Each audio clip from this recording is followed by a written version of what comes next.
Breaking news दर्शकों को बता दें, केजीएमयू धर्मांतरण मामले में एक बहुत बड़ा खुलासा हो गया है। रमीज के लैपटॉप से अश्लील वीडियो मिल गए हैं। रमीज रिमांड पर था, 48 घंटे तक पूछताछ हुई और मोबाइल और 2 लैपटॉप बरामद किए गए हैं। मोबाइल से कई नंबर, चैट डिलीट मिले हैं। पूछताछ में रमीज ने कई सवालों के जवाब नहीं दिए हैं। लैपटॉप में हिंदू लड़कियों का डेटा सेव था और जानकारी मिल रही है कि लैपटॉप से अश्लील वीडियोस भी बरामद किए गए हैं। देखिए, ये रमीज जिस पर पहले भी कई संगीन आरोप लग चुके हैं। अब जन्नत नाम से इसने एक फोल्डर बनाया हुआ था। हिंदू लड़कियों का बकायदा डेटा कैसे सेव किया जाता था, इसके लैपटॉप के जरिए एक बड़ा खुलासा हो गया है। अभी भी जब पूछताछ होगी तो कई और बड़े खुलासे इस रमीज को लेकर हो सकते हैं। मोबाइल से कई डेटा, नंबर और साथ ही चैट्स जो है वो इसने डिलीट कर दी थी फरारी के दौरान। यही वजह की फॉरेंसिक टीम जो है वो डेटा रिकवर कर रही है। और आइए सीधा रुक करते हैं। इस वक्त लखनऊ से विशाल रघुवंशी हमारे साथ लाइव मौजूद हैं। विशाल, क्या समझ में आ रहा है? जन्नत नाम से फोल्डर बनाया हुआ था, डिकोड अभी तक इसे पुलिस कर पाई है क्या?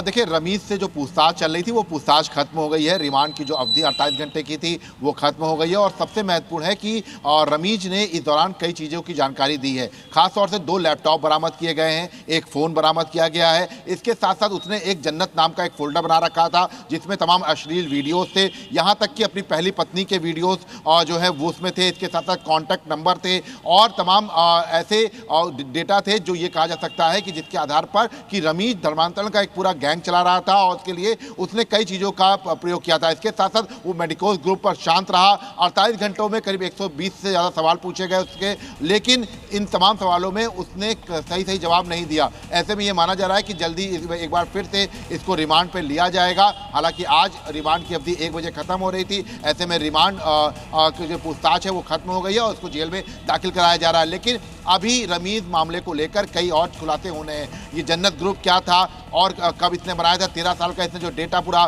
सेव कर रखा था उसमें तमाम लड़कियों के नंबर थे, कॉल गर्ल्स के नंबर थे। ऐसे में धर्मांतरण के लिए कॉल गर्ल्स का प्रयोग तो नहीं करता था, अब मुस्लिम युवकों को फंसाने के लिए। ये सब तमाम ऐसी चीज़ें हैं जो साफ कर रही हैं कि कहीं ना कहीं से एक बड़े रैकेट को संचालित कर रहा था रमीज। और रमीज के जो मददगार थे उनके नाम जो है वो निकलवाने की कोशिश पुलिस ने की है। रिमांड के दौरान कई चीज़ें जानकारी दी हैं। इसके साथ साथ अपने फ्लैट से उसने 2 लैपटॉप बरामद किए गए। हालांकि डेटा उसका जो है डिलीट कर दिया था, लेकिन कई कुछ डेटा रिकवर हो गया जिसमें ये फोल्डर की बात सामने आई है। हिंदू लड़कियों के नामों के फोल्डर उनके। ठीक है राजू, आप नजर बनाकर रखिए। विशाल, आप नजर बनाकर रखिए। बहुत शुक्रिया फिलहाल तमाम जानकारी का।